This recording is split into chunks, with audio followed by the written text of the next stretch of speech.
بسم اللہ الرحمن الرحیم نحمدہ ونصلی علی رسولہ الکریم اما بعد فاعوذ باللہ السمیع العلیم من الشیطان الرجیم بسم اللہ الرحمن الرحیم قال اللہ تبارک و تعالی فی کتاب الکریم ان اللہ وملائکتہ یصلون علی النبی یا ایہا الذین آمنوا صلوا علیہ وسلموا تسلیما اللہم صلی علی محمد وعلی آل محمد کما صلیت علی ابراہیم وعلی آل ابراہیم انک حمید مجید اللہم بارک علی محمد وعلی آل محمد کما بارکت علی ابراہیم وعلی آل ابراہیم انک حمید مجید رب اشرح لی صدری ویسر لی امری واحلل عقدۃ من لسانی یفقہوا قولی ربنا آتنا فی الدنیا حسنۃ وفی الآخرۃ حسنۃ وقنا عذاب النار ربنا آتنا من لدنک رحمۃ وہیئ لنا من امرنا رشدا لا الہ الا انت سبحانک انی کنت من الظالمین لا حول ولا قوۃ الا باللہ العلی العظیم۔ یہ سوال کرتے ہیں کہ تقدیر کے بارے میں کیا خیال ہے؟ کیا جو کچھ ہو رہا ہے یہ سب اللہ کے علم میں پہلے سے موجود ہے یا سب کچھ نئے سرے سے ہو رہا ہے؟ عزیز دوستو، اس کے بارے میں کئی بار کہہ چکا ہوں اس بات کو کہ نبی اکرم صلی اللہ علیہ وسلم کا ارشاد ہے کہ اپنے ایمان میں آدمی کامل نہیں ہو سکتا اس وقت تک جب تک یہ الفاظ کہنا نہ چھوڑ دے کہ اگر میں ایسا نہ کرتا تو ایسا نہ ہوتا۔ اس سے پتہ یہ چلتا ہے پہلی بات تو کہ جو کچھ اس نے کیا یعنی انسان نے جو کچھ کیا وہ از خود پہلے سے اللہ تبارک و تعالیٰ کے یہاں لکھا ہوا تھا، یہ ہو ہی نہیں سکتا تھا کہ وہ نہ ہوتا۔ دوسرے جو کچھ یہ اس کے اندر بگاڑ یا سدھار ہوا ہے وہ بھی اللہ تبارک و تعالیٰ کی طرف سے از خود پہلے سے لکھا ہوا ہے۔ میں نے کئی ویڈیوز کے اندر میں نے آپ کو بتلایا ہے کہ حضرت آدم علیہ السلام نے بھی ٹھیک یہی سوال کیا تھا اللہ تبارک تعالیٰ سے کہ اے اللہ، کیا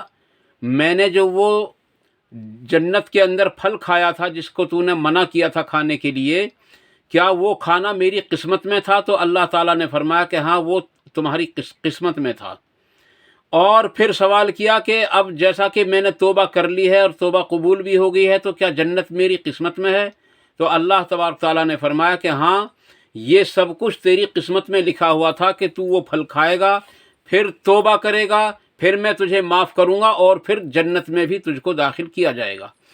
تو عزیز دوستو، اس سے یہ پتہ چلا جو کچھ ہوتا ہے وہ سب اللہ ہی کی طرف سے ہوتا ہے۔ انسان کا اس میں جو کردار ہے وہ صرف کردار اتنا ہے کہ انسان کو اللہ تبارک تعالیٰ نے جو اختیار دیا ہے وہ اتنا بڑا اختیار نہیں دیا کہ وہ جو چاہے کرے۔ ایک روایت میں آتا ہے کہ حضرت علی رضی اللہ عنہ سے کسی نے سوال کیا کہ حضرت، انسان کو اللہ تبارک تعالیٰ نے کتنا اختیار دیا ہے؟ تو آپ نے فرمایا کہ اپنا ایک پیر اٹھا۔ اس نے اپنا ایک پیر اٹھایا، پھر اس کے بعد فرمایا کہ دوسرا اور اٹھا، تو وہ کہنے لگا کہ اب دوسرا نہیں اٹھ سکتا۔ تو حضرت علی رضی اللہ عنہ نے فرمایا کہ صرف انسان کو اتنا ہی اختیار ہے، اس سے زیادہ اس کو اختیار نہیں ہے۔ پتہ یہ چلا کہ انسان کو اختیار جو اللہ تبارک تعالیٰ نے دیا ہے وہ کوشش اور محنت کا دیا ہے۔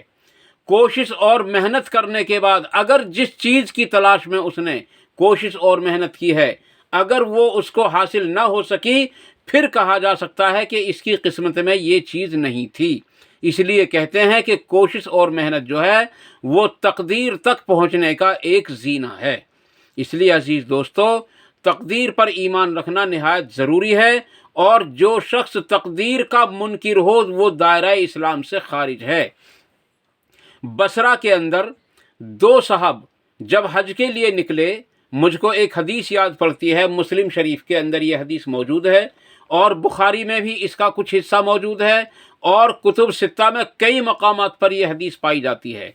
لیکن اب جو میں آپ کے سامنے اس کو نقل کرنے لگا ہوں وہ صحیح مسلم کی حدیث ہے اور پہلی ہی جلد میں ہے، اور جہاں تک میرا انداز ہے 300 اور 400 کے درمیان ہی میں اس کا نمبر ہو سکتا ہے۔ تو بصرہ کے اندر جو سب سے پہلی جو گفتگو چلی تھی وہ تقدیر ہی کے اوپر چلی تھی، قسمت ہی کے اوپر چلی تھی۔ کچھ لوگ کہتے تھے کہ جی جو کچھ اللہ تبارک یعنی جو کچھ ہو رہا ہے وہ سب نئے سرے سے ہو رہا ہے، اللہ تبارک تعالیٰ کو اس کا کوئی علم نہیں ہے۔ اور کچھ کہتے تھے کہ جو کچھ ہو رہا ہے وہ اللہ ہی کی طرف سے ہو رہا ہے، اور اللہ تبارک تعالیٰ کے یہاں وہ سب کچھ از خود پہلے سے لکھا ہوا موجود تھا۔ اسی اشنا میں دو صحابہ ہیں یا دو تابعی ہیں، صحابہ تو نہیں ہیں، تابعی ہیں،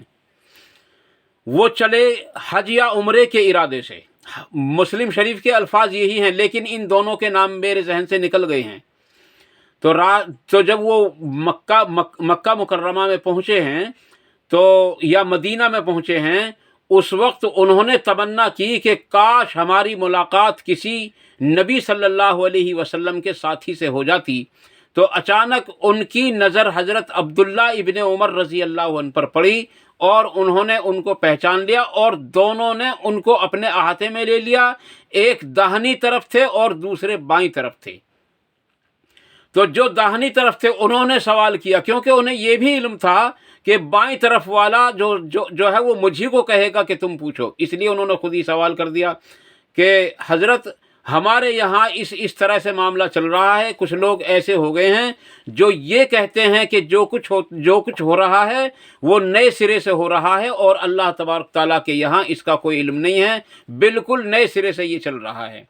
تو حضرت عبداللہ ابن عمر رضی اللہ عنہ نے سب سے پہلی بات یہی کہی کہ جب تم ان لوگوں سے ملو تو ان سے کہنا کہ میں ان لوگوں سے بالکل بری ہوں، اور میں ان لوگوں کی، یعنی آپ نے قسم بھی کھائی اللہ تبارک و تعالیٰ کی کہ، اور اس کے آگے کے الفاظ میرے ذہن میں نہیں رہے ہیں کسی وجہ سے، قسم بھی کھائی اور فرمایا کہ ایک مرتبہ نبی اکرم صلی اللہ علیہ وسلم کی خدمت مقدسہ میں ہم بیٹھے ہوئے تھے کہ اچانک ایک اجنبی آدمی آیا، اس کے بال بھی سیاہ تھے اور کپڑے بالکل سفید تھے، اور سفر کے آثار اس پر نمایاں نہیں ہوتے تھے، اور وہ باہر کا اس لیے معلوم ہوتا تھا کہ اس کو ہم پہچانتے بھی نہ تھے۔ چنانچہ وہ آئے اور آ کر کے نبی صلی اللہ علیہ وسلم کے گھٹنے سے گھٹنے ملا کر بیٹھ گئے، اور اپنے ہاتھوں کو انہوں نے اپنی زانوں پر رکھ لیا، جیسا کہ ایک طالب علم اپنے استاد کے سامنے بیٹھتا ہے۔ چنانچہ انہوں نے سوال کیا کہ یا رسول اللہ مجھے اسلام کے بارے میں بتلائیے۔ تو اللہ کے نبی صلی اللہ علیہ وسلم نے ارشاد فرمایا کہ اسلام یہ ہے کہ اللہ پر، یعنی سب سے پہلے اس بات کی گواہی دے کہ اللہ کے سوا کوئی معبود نہیں، اور حضرت محمد صلی اللہ علیہ وسلم اللہ کے رسول ہیں۔ دوسرے نماز کی پابندی کر، تیسرے روزے، یعنی کہ تیسرے روزوں کی پابندی کرو، اور چوتھے زکوٰۃ ادا کرو، اور پانچویں فرمایا کہ اگر اللہ کے گھر یعنی خانہ کعبے تک پہنچنے کی تمہارے اندر طاقت ہے تو حج بیت اللہ بھی کرو۔ اس سوال کے بعد میں اس آنے والے مسافر نے کہا صدقہ یا رسول اللہ، یعنی آپ نے بالکل سچ کہا۔ عبداللہ ابن عمر رضی اللہ عنہ کہتے ہیں کہ ہمیں بڑا تعجب ہوا کہ خود ہی سوال کرتا ہے اور تصدیق بھی خود ہی کرتا ہے، کیونکہ صدقہ یا رسول اللہ کہنے کا مطلب یہ ہے آپ نے بالکل سچ کہا، اس کا مطلب یہ ہوتا ہے کہ اس کو پہلے سے معلوم تھی یہ بات۔ پھر دوسرا سوال کیا یا رسول اللہ صلی اللہ علیہ وسلم ایمان کیا ہے؟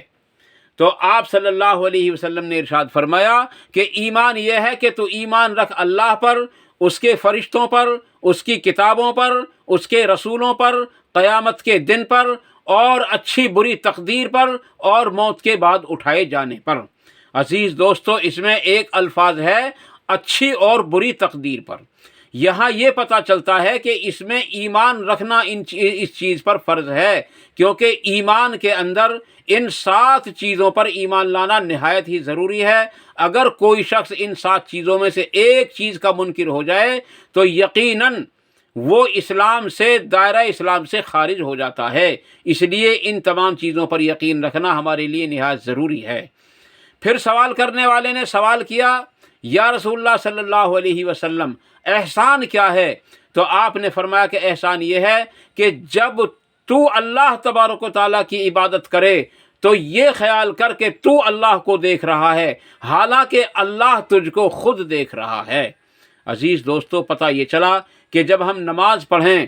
جب ہم اللہ تبارک تعالیٰ کی حمد و ثنا بیان کریں، جب ہم اللہ تبارک تعالیٰ کی تسبیحات کے ذریعے اس کا ذکر کریں، تو ہم اللہ تبارک تعالیٰ کو کم از کم، یہ چھوٹا درجہ ہے کہ ہم اس کو حاضر و ناظر سمجھیں، بلکہ اصل تو یہ ہے کہ ہم یہ گمان کریں کہ ہم خود اللہ کو دیکھ رہے ہیں۔ لیکن اگر ہم یہ گمان نہ کر سکیں کسی وجہ سے، تو کم از کم اتنا ضرور خیال رکھیں کہ اللہ ہمیں دیکھ رہا ہے،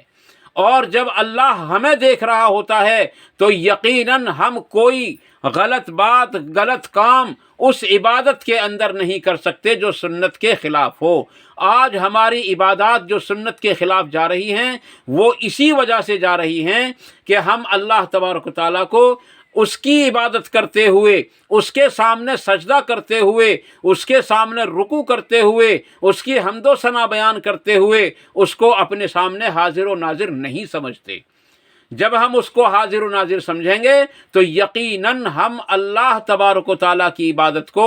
بالکل سنت طریقے پر کریں گے۔ چنانچہ پھر سوال کیا، یعنی اس کی بھی تصدیق کرتے ہوئے پھر سوال کیا، یا رسول اللہ قیامت کب آئے گی؟ آپ نے فرمایا کہ قیامت کے بارے میں جتنا جانتا ہے سوال کرنے والا، جواب دینے والا بھی اس سے زیادہ نہیں جانتا۔ تو آپ نے اس بات کی بالکل نفی کر دی کہ قیامت کا علم کسی کو نہیں ہے، بلکہ سورۃ اللقمان کے بالکل آخر میں اللہ تبارک تعالیٰ نے 5 چیزوں کا علم غیب بالکل کلیئر کر دیا ہے کہ وہ کوئی بتا ہی نہیں سکتا کسی حال میں بھی، کبھی بھی، کہ کب کیا ہوگا۔ یعنی کہ اس میں قیامت کا دن بھی، یعنی کہ قیامت کے دن کی خبر بھی ہے کہ وہ کون سا ہے، اس میں بارش کی بھی خبر ہے کہ وہ کب اور کہاں ہوگی، اور کل کو میں کیا کروں گا یا کل کیا ہوگا یہ بھی ہے، کوئی نہیں جانتا عزیز دوستو۔ اور موت کب اور کہاں اور کس جگہ پر آئے گی کسی کو پتہ نہیں ہے کہ عورت کے پیٹ میں لڑکا ہے یا لڑکی ہے۔ بعض لوگ بتانے والے بیٹھتے ہیں کہ جی ہم بتاتے ہیں کہ لڑکا ہے یا لڑکی، بالکل جھوٹ اور فراڈ نکلتا ہے عزیز دوستو، کیونکہ اللہ تبارک تعالیٰ قرآن کریم کے اندر خود ہی ارشاد فرماتا ہے کہ میں جس کو چاہتا ہوں یا ہم جس کو چاہتے ہیں لڑکے دیتے ہیں، اور جس کو چاہتے ہیں لڑکیاں دیتے ہیں، اور جس کو چاہتے ہیں لڑکے اور لڑکیاں دونوں دیتے ہیں، اور جس کو چاہتے ہیں دونوں سے محروم رکھتے ہیں، کچھ بھی نہیں دیتے۔ یہ اللہ تبارک و تعالیٰ نے 4 گروہوں پر ذکر جو ہے 4 گروہوں پر بانٹ دیا ہے۔ اس لیے عزیز دوستو، کس کو کیا کب کیا ہوگا اس کے بارے میں کوئی نہیں جانتا، اور کس کی قسمت میں کیا لکھا ہوا ہے اس بارے میں بھی کوئی نہیں جانتا۔ اس کے علاوہ عالم ارواح کے اندر حضرت آدم علیہ السلام سے حضرت موسیٰ علیہ السلام نے یہی سوال کر دیا تھا کہ ابا جان آپ نے وہ پھل کھا کر کے اپنے آپ کو بھی مصیبت میں ڈالا اور ہم کو بھی مصیبت میں ڈال دیا، اگر آپ اس پھل کو نہ کھاتے تو یقیناً آپ بھی پریشانی سے بچ جاتے اور ہم بھی پریشانی سے بچ جاتے۔ تو آپ نے فرمایا کہ بیٹا تجھ کو کس نے بتا دی یہ بات؟ تو حضرت موسیٰ علیہ السلام نے عرض کی ابا جان میں نے تورات میں پڑھا ہے۔ تو آپ نے فرمایا کہ بیٹا تورات کب لکھی گئی تھی؟ آپ نے عرض کی کہ ابا جان تورات آپ کی پیدائش سے تقریباً 2000 قبل لکھی گئی تھی یا اس سے بھی اور پہلے۔ تو آپ نے فرمایا کہ جب 2000 سال پہلے تورات لکھی گئی تھی اور اس کے اندر وہ چیز موجود ہے جو میں نے وہ پھل کھایا تھا وہ لکھا ہوا ہے، تو اس میں میری غلطی کیا ہے؟ تو عزیز دوستو، پتہ یہی چلتا ہے کہ قسمت میں جو کچھ لکھا ہوا ہوتا ہے وہ ہو کر رہتا ہے، اور جو قسمت میں لکھا ہوا ہے وہ پلٹ نہیں سکتا۔ میں نے یہ حدیث ترمذی کے اندر پڑھی ہے، البتہ بخاری مسلم کے اندر بھی اس کے حوالے دیے جاتے ہیں، لیکن مجھے ابھی تک ہاتھ نہیں آئی ہے۔ آپ صلی اللہ علیہ وسلم کا گزر ایک جماعت پر ہوا، آپ کے ہاتھ میں 2 کتابیں تھیں۔ آپ نے فرمایا حضرت آدم علیہ السلام سے لے کر قیامت کے دن تک جتنے لوگ پیدا ہوں گے ان میں سے جتنے جنتی ہیں ان کے نام اس کتاب کے اندر موجود ہیں جو تم میرے سیدھے ہاتھ میں داہنے ہاتھ میں دیکھتے ہو، اور جتنے لوگ جہنم میں جانے والے ہیں ان کے نام اس کتاب کے اندر موجود ہیں جو تم میرے بائیں ہاتھ میں دیکھتے ہو۔ کسی نے عرض کی یا رسول اللہ صلی اللہ علیہ وسلم پھر عمل کرنے سے ہم کو کیا ملے گا؟ آپ نے فرمایا کہ انسان کا کام عمل کرنا ہے، اور یہی سوال حضرت علی رضی اللہ عنہ نے بھی نبی اکرم صلی اللہ علیہ وسلم سے کر دیا تھا۔ تو آپ صلی اللہ علیہ وسلم نے ارشاد فرمایا تم اللہ تبارک و تعالیٰ کی رضا کے کام کرنے کی کوشش کرتے رہو، اگر تم جنتی ہو تو تمہارے لیے اچھے کام نیک کام کرنا آسان ہوں گے، اور خدا نہ خواستہ اگر کوئی آدمی ایسا ہے کہ اس کی قسمت میں جنت نہ ہو تو اس کے لیے اچھے کام نیک کام کرنا مشکل ہو جاتے ہیں، اور اس کے لیے جو ہے برائی کے کام کرنا ہی آسان ہوتے ہیں۔ عزیز دوستو، ان تمام باتوں کا نچوڑ یہ ہے کہ ہم کچھ بھی کر لیں لیکن ہوگا وہی جو اللہ تبارک و تعالیٰ نے ہماری قسمت میں لکھ رکھا ہے۔ البتہ ہم جو اللہ تبارک و تعالیٰ سے دعائیں مانگتے ہیں جنت کی، اور دعائیں مانگتے ہیں جہنم سے پناہ مانگتے ہیں، یہ ہمارے نیک ہو کر جنتی ہونے کی علامت بن سکتی ہے، اور اگر ہم اس کام کو چھوڑ دیں تو یہ علامت ہے ہمارے جہنمی اور بد کردار ہونے کی۔ اس لیے عزیز دوستو، ہم سب کو اپنی طرف سے کوشش کرنا لازمی ہے کہ ہم جنت والے کام کریں اور جہنم والے کاموں سے بچنے کی کوشش کریں۔ اللہ کے نبی صلی اللہ علیہ وسلم بھی نمازوں کے اندر جو ہے یہ دعا پڑھا کرتے تھے، اللہم انی اعوذ بک من عذاب القبر، اے اللہ مجھ کو عذاب قبر سے میں تیری پناہ چاہتا ہوں، یعنی مجھ کو بچا لے۔ اور پھر فرماتے وَأَعُوذُ بِكَ مِنْ عَذَابِ جہنم، اے میرے رب میں تجھ سے پناہ لیتا ہوں جہنم کے عذاب سے بھی، یعنی مجھ کو عذاب جہنم سے بھی بچا لے۔ اور آپ صلی اللہ علیہ وسلم تو آخری پیغمبر ہیں، امام الانبیاء ہیں، تمام انبیاء کے سردار ہیں، ان سب باتوں کے باوجود بھی آپ صلی اللہ علیہ وسلم فرماتے تھے وَأَعُوذُ بِكَ مِنْ فِتْنَةِ الْمَسِيحِ الدَّجَّالِ، اے اللہ مجھ کو دجال کے فتنے سے بھی میری حفاظت فرما۔ میں آپ کو دجال کے فتنے سے بچنے کی ایک چھوٹی سی دعا بتلاتا ہوں۔ سورۃ الکہف ہے، ہاں سورۃ الکہف ہے، اس کی جو پہلی 10 آیات ہیں ان کے بارے میں احادیث سے پتہ چلتا ہے کہ جو شخص ان کو یاد کر لے تو وہ دجال کے فتنے سے بچا رہتا ہے۔ بعض لوگ یہ بھی کہتے ہیں کہ سورہ کہف کو دن یا رات میں، جمعے کی رات یا جمعے کے دن میں ہفتے میں ایک بار پڑھ لینے سے دجال کے فتنے سے بچا رہتا ہے، لیکن اس کی حدیث میرے سامنے سے ابھی نہیں گزری۔ البتہ ایک حدیث ضرور گزری ہے، سند میرے پاس اس کی صحیح نہیں ہے ابھی، کہ جو شخص جمعے کے دن یا جمعے کی رات میں سورۃ الکہف پڑھتا ہے تو اللہ تعالیٰ قیامت کے دن اس کے لیے ایک نور پیدا کر دے گا، ایک روشنی، کیونکہ قیامت کا دن اندھیرے کا دن ہے نا، اور پھر قبر کے اندر بھی روشنی ہو جائے گی، اور کیونکہ یہ اس میں قیامت کا ذکر ہے، لیکن کیونکہ اس میں قیامت کا ذکر ہے اس لیے عزیز دوستو وہ قیامت کے دن کا نور ہی مراد ہوگا۔ اس لیے سورۃ الکہف کو ہر جمعے کے دن یا رات میں پڑھا کریں، اور سورۃ الکہف کی پہلی جو 10 آیات ہیں ان کو زبانی یاد کرنے کی کوشش کریں۔ میں اللہ کی ذات سے امید رکھتا ہوں کہ دجال کے فتنے سے ہم محفوظ ہو جائیں گے۔ اور آپ صلی اللہ علیہ وسلم اس وقت تک سلام پھیرتے نہیں تھے جب تک ان 4 چیزوں سے پناہ نہیں مانگ لیتے تھے، جن میں سے 3 کا ذکر میں نے کر دیا، اور چوتھا یہ ہے کہ آپ فرماتے تھے وَأَعُوذُ بِكَ مِنْ فِتْنَةِ الْمَحْيَا، یعنی میں پناہ لیتا ہوں تیری زندگی کے فتنے سے، والممات، اور موت کے فتنے سے، یعنی موت کی سختی سے بھی آپ صلی اللہ علیہ وسلم پناہ مانگتے تھے۔ اور پھر فرماتے اللہم انی اعوذ بک من الماسم ومن المغرم، اے میرے پروردگار مجھے گناہوں سے اور قرض سے بھی میری نجات فرما۔ کسی نے سوال کیا یا رسول اللہ آپ قرض سے اتنا ڈرتے ہیں؟ آپ نے فرمایا جب آدمی مقروض ہو جاتا ہے تو جھوٹ بولتا ہے اور وعدے کی خلاف ورزی کرتا ہے، یہ بڑے بڑے گناہ ہیں عزیز دوستو، ان سے بچنے کی کوشش کریں اور اپنی قسمت کو سنوارنے کی خود کوشش کریں، اور اگر بگڑ جائے تو اس وقت کہا جا سکتا ہے کہ یہ اللہ ہی کی طرف سے ہے۔ اس لیے کوئی دعا میری نظر میں ایسی نہیں گزری ہے ابھی تک صحیح احادیث کی روشنی میں جو جس دعا کے ذریعے قسمت تبدیل ہو جاتی ہو، الا یہ کہ اللہ کے نبی صلی اللہ علیہ وسلم نے ارشاد فرمایا، جو شخص یہ چاہتا ہو کہ اس کی عمر میں برکت ہو اور اس کی روزی میں برکت ہو، یہاں صرف برکت کا الفاظ ہے، یہاں بڑھنے کا نہیں ہے، برکت کا الفاظ ہے، تو آپ نے فرمایا کہ وہ اپنے رشتہ داروں کے ساتھ جو ہے اچھا سلوک کیا کرے۔ اور ایک چیز اور فرمائی، کہتے کہتے میرے ذہن سے نکل گئی، عزیز دوستو دو باتیں فرمائیں کہ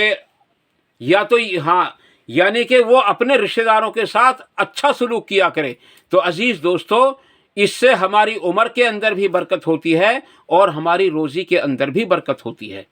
تو برکت ہو سکتی ہے، بڑھ نہیں سکتی، اور برکت ہونے کا مطلب یہ ہے کہ اللہ تعالیٰ نے جو کچھ دیا، جو کچھ اللہ تعالیٰ نے دے دیا ہم اس پر مطمئن ہو جائیں گے، اور جو شخص اللہ کے دیے ہوئے پر مطمئن ہو جائے وہ سب سے بڑا مالدار ہے، کیونکہ اس کی ضرورتیں پوری ہو گئیں اور وہ سمجھتا ہے کہ میری قسمت میں یہی تھا تو مجھے مل گیا۔ تو وہ سب سے بڑا امیر وہی کہلاتا ہے جس کو اللہ تبارک و تعالیٰ قناعت دے دے۔ اللہ تعالیٰ مجھے اور آپ کو ان مختصر سی باتوں پر عمل کرنے کی توفیق عطا فرمائے۔ جذبات میں اگر کوئی بات غلط میری زبان سے نکل گئی ہو تو اللہ تعالیٰ اس کو ہمارے دلوں سے نکال دے، اور جو حق بات نکلی ہوں اللہ تعالیٰ ہمارے دلوں کے اندر ان کو راسخ فرمائے اور ان پر عمل کرنے کے موقع عطا فرمائے، ان پر عمل کرنے کی توفیق عطا فرمائے اور ان پر عمل کرنا آسان فرمائے۔